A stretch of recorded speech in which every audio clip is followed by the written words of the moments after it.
Good morning students, welcome to physics class. ये video 11th Hindi medium वाले बच्चों के लिए है।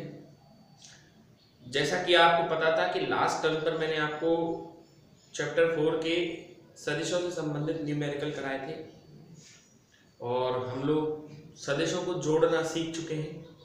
सदिश जोड़ने के 3 नियम थे: त्रिभुज नियम, समांतर त्रिभुज नियम और बहुभुज नियम।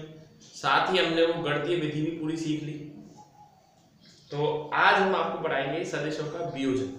तो आइए देखते हैं।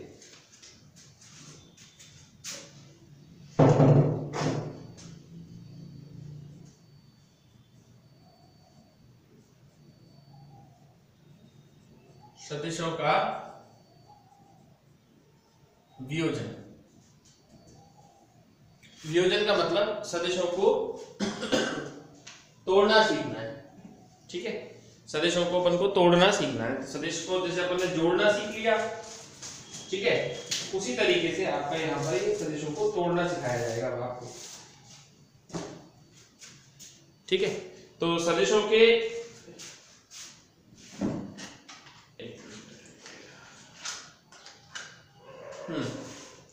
हम आपको सदिशों का वियोजन, सदिशों को तोड़ना सिखा रहे हैं। अब सदिशों को ना दो तरह से तोड़ा जाता है, द्विविम में भी तोड़ा जाता है और त्रिविम में तोड़ा जाता है। तो पहली विधि है सदिशों का द्विविमीय निर्देश तंत्र में वियोजन। ठीक है, सबसे पहले हम आपको द्विविमीय निर्देश तंत्र में वियोजन समझाएंगे। तो आइए देखते हैं।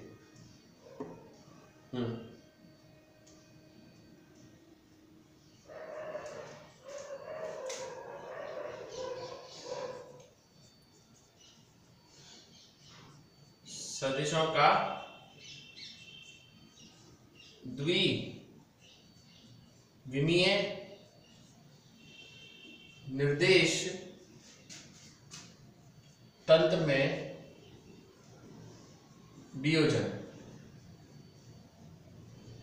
ठीक है, द्विविम में तोड़ रहे हैं। जैसे कोई सदिश है ए वेक्टर, ए वेक्टर बराबर है ax i cap plus ay j cap. आप इसको द्विविम में तोड़ना है आपको।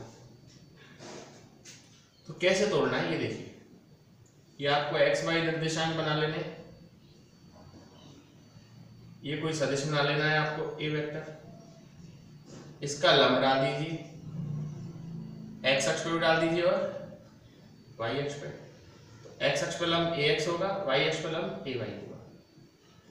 दोबारा सुनिए, सदिशों को द्विविमीय निर्देश तंत्र में तोड़ने के लिए बिंदु P से x अक्ष और y अक्ष पर लंब डालना है। x अक्ष पर डाला गया लंब बिंदु M पर मिलेगा, y अक्ष पर डाला गया लंब बिंदु N पर मिलेगा। तो ये कौन आपका थीटा है ये। तो सबसे पहले त्रिभुज PON में, त्रिभुज PON में बताओ AX निकालना है। तो कौन सा कोण ले, cos थीटा ले लीजिए। cos थीटा बराबर क्या आएगा, आधार बटे कर्ण। तो ax अपॉन a और cos थीटा बराबर हो जाएगा आपका क्या, सॉरी cos थीटा बराबर ax अपॉन a तो होगा। देखो मैं दोबारा बताता हूँ, OM अपॉन OP होगा। OM अपॉन क्या होगा, OP। OM तुम्हारा ax है ये, OP क्या है तुम्हारा a। तो ax बराबर क्या आएगा, a cos थीटा। ये तुम्हारा समीकरण नंबर 1 है। इसी तरीके से आप दूसरा त्रिभुज लो, P मतलब इसी में ही, इसी त्रिभुज में आप sin थीटा निकालो। तो sin थीटा बराबर क्या होगा, लंब बटे कर्ण PM अपॉन OP, यानी AY अपॉन A। और AY बराबर क्या आएगा, A sin थीटा। समीकरण 1 और ये समीकरण नंबर 2। अब समीकरण 1 और 2 का वर्ग करके जोड़ दो।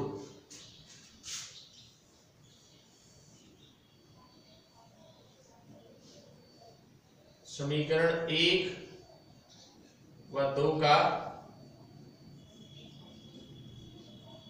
वर्ग करके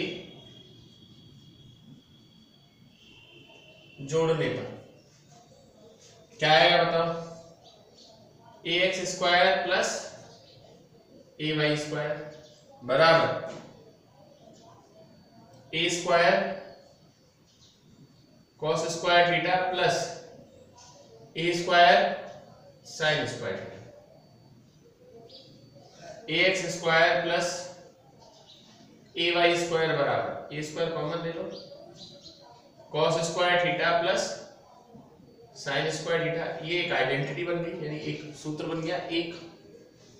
तो ए स्क्वायर बराबर क्या आया, ए X square plus A Y square, और ए बराबर आया अंडर रूट में ए X square plus A Y square. ठीक है, ये आपका परिमाण है सदिश का। और दिशा निकालेंगे तो आप जानते हैं फिजिक्स में एक ही कौन निकलता है, टेन थीटा। तो टेन थीटा बराबर क्या आएगा, टेन थीटा बराबर आएगा लंब बटे आधार। तो लंब है आपका पीएम और आधार है आपका ओ एम। पीएम आपका ए वाई है, ओ एम आपका ए एक्स है। तो थीटा बराबर आ जाएगा टेन इनवर्स ए वाई अपॉन ए एक्स। ठीक, मुद्दा समझिए। मुद्दा ये है कि सदिशों को तोड़ने की जरूरत क्यों पड़ी फिजिक्स में। देखिए, तोड़ने की जरूरत इसलिए पड़ी सदिश को कि कभी कभार ऐसा होगा कि आपको सदिश की दिशा का ज्ञान नहीं होगा। ऐसी बहुत समस्या आएगी फिजिक्स में जिसमें सदिश की दिशाओं का ज्ञान नहीं होगा। अब जब सदिश की दिशा का ज्ञान नहीं होगा तो सदिश की दिशा का ज्ञान करने के लिए हमें उसके घटक करने पड़ेंगे। इसलिए ये मेन चीज ये है, क्षैतिज घटक ए कॉस थीटा और ऊर्ध्वाधर घटक ए साइन थीटा। तो सदिशों के घटक करने पड़ेंगे हमको, और सदिशों के घटक करने के लिए हमें सदिशों को तोड़ना पड़ेगा। अब चूंकि हम लोग पढ़ते द्विविमीय निर्देशांकी हैं, मैंने आपको क्लास में भी बताया था कि एक विमीय गति होती है, द्विविमीय गति होती है और त्रिविमीय गति होती है। तो द्विविमीय गति पढ़ते हैं तो हमारे लिए यही ज्यादा सबसे ज्यादा इंपॉर्टेंट है। तो क्यों पढ़ाया जा रहा है सदिशों का वियोजन? जब कभी फिजिक्स में किसी सदिश राशि की दिशा का ज्ञान नहीं होगा तो उसे घटकों में तोड़ा जाएगा। क्षैतिज घटक ए कॉस थीटा और ऊर्ध्वाधर घटक ए साइन थीटा। इसको बहुत अच्छी तरीके से आप देख लीजिए, ठीक है ना। मेरे को लगता है आपको ये समझ में काफी अच्छी तरीके से आ गया होगा। और वीडियो लेक्चर की तो खास बात होती है कि आप उसे कई बार देखिए वीडियो को, नोट्स आपको इससे लिखे हुए सारे मिल जाएंगे। ठीक, अब मैं आपको अगला कराता हूं, यानी सदिशों का त्रिविमीय निर्देश तंत्र में वियोजन। ये तो द्विविमीय था, अब आपको हम कराएंगे त्रिविमीय वियोजन। तो आइए देखते हैं, चलिए।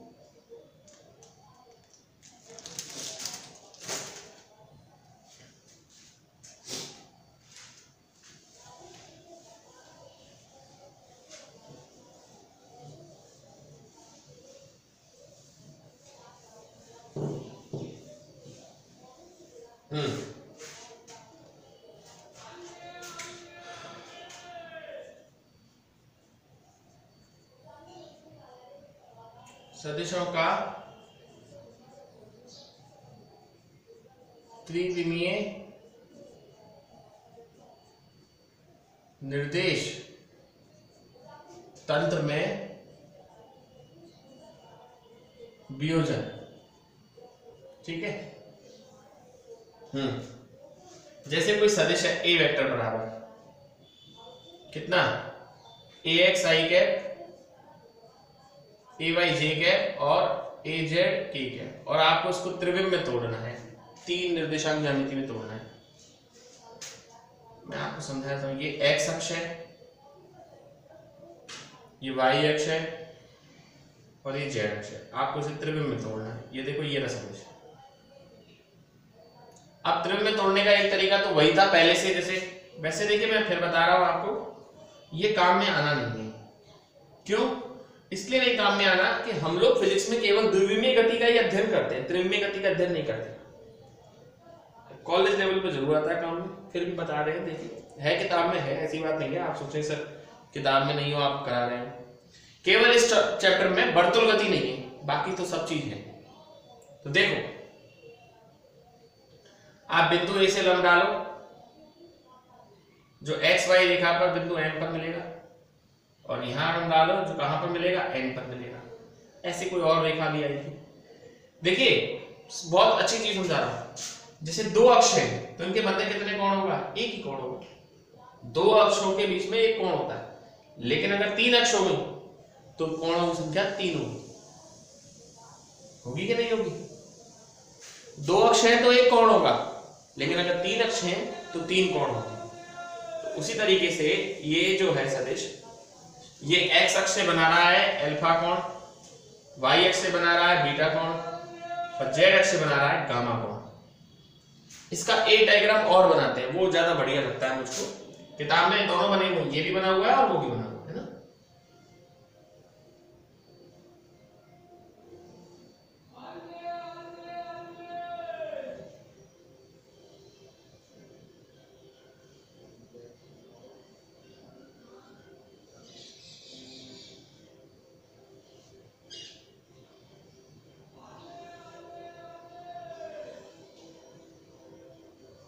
ये एक्स अक्ष है, वाई अक्ष है, ये